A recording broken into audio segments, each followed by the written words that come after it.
अस्सलाम वालेकुम। माहौलियात और हम और मौसमियाती तब्दीली के एक और प्रोग्राम के साथ आपकी खिदमत में हाजिर।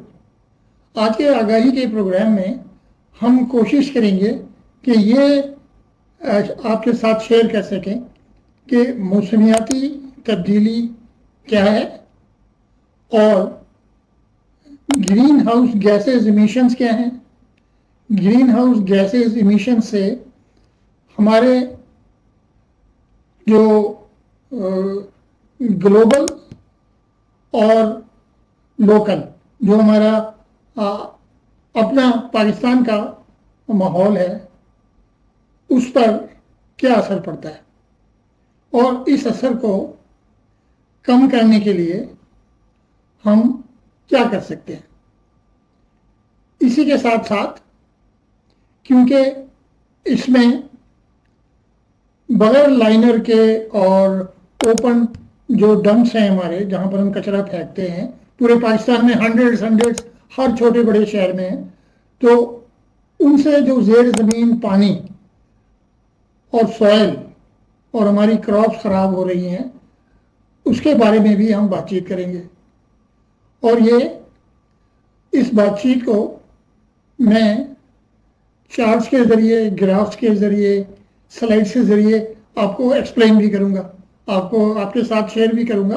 आप में से बहुत से लोग इन चीज़ों से वाकिफ़ हैं, लेकिन सिंपली ग्रीन हाउस गैस अगर उसमें इंसानों की जो एक्टिविटीज़ हैं, इंसानों की जो रोज़मर्रा की लिविंग है, जो हम कचरा प्रोड्यूस करते हैं और जो हम ऑयल एक्सप्लोरेशन करते हैं, जो हम आपका इंडस्ट्री में काम करते हैं, इंडस्ट्रीज चलाते हैं, उनसे जो धुआं निकलता है, गाड़ियों से धुआं निकलता है, इस सब से एक्स्ट्रा ग्रीन हाउस गैसेज पैदा होती हैं। और ये एक्स्ट्रा ग्रीन हाउस गैसेज हमारे लिए टेम्परेचर को बढ़ाने में मदद करती हैं।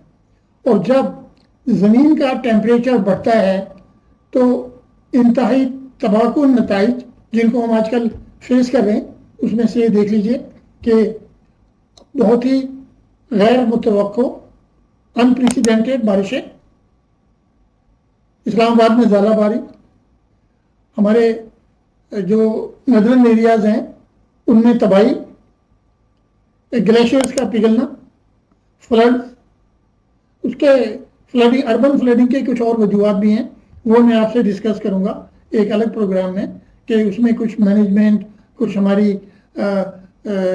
इल प्लानिंग और फारसाइटेडनेस ना होना, उसका भी असर है कि हमने पहले से सोचा नहीं कि स्टोन ड्रेन अलग होनी चाहिए, नालों में कचरा नहीं होना चाहिए।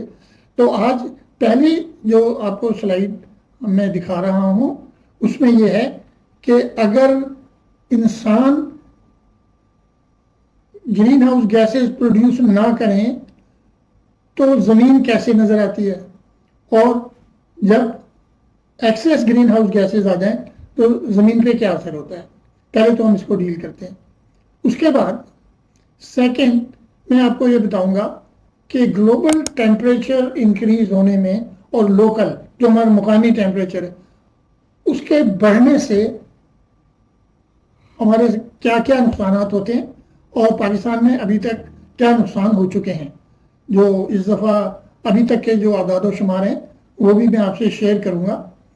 तो एक तो हम ग्रीन हाउस गैसेस को, और ये कौन कौन सी गैसेस हैं और ये कैसे जनरेट होती हैं, ये 2-3 स्लाइड्स में मैं आपको एक्सप्लेन करूँगा। और उसके बाद हम underground water contamination, soil contamination, मतलब सॉइल में हैवी मेटल्स का आ जाना, ये देख इसको सिंपल कर लेते हैं कि जो जूसेस निकलते हैं गार्बेज में से उससे हैवी मेटल्स निकलती हैं जो ज़ेर ज़मीन पानी में को आलूदा कर देती हैं।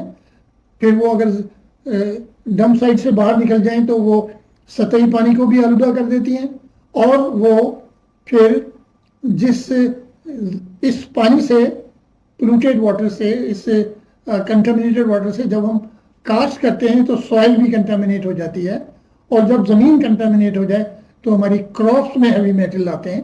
वो क्रॉप्स में जो हैवी मेटल्स हैं वो आगे बढ़कर हमारे मीट में, दूध में और जानवरों के दूध में। तो ये एक बहुत ही ऐसा की चेन है, ऐसा चेन है कि जिसको अगर हम ना रोकें तो इससे बहुत बड़ी तबाहियां आ सकती हैं। जो तबाहियां आजकल आ रही हैं वो कुछ भी नहीं है। तो अब मैं आपको इसके दूसरे हिस्से में स्लाइड्स को एक्सप्लेन करूंगा और इसका आप इसको हम एक एक स्लाइड को डिस्कस करेंगे। तो इसके साथ ही मैं आज का जो प्रोग्राम है इसको आगे कंटिन्यू करूंगा और इस वक्त आपको खुदा हाफिज़ कहता हूँ। अल्लाह हाफिज़। पाकिस्तान जिंदाबाद।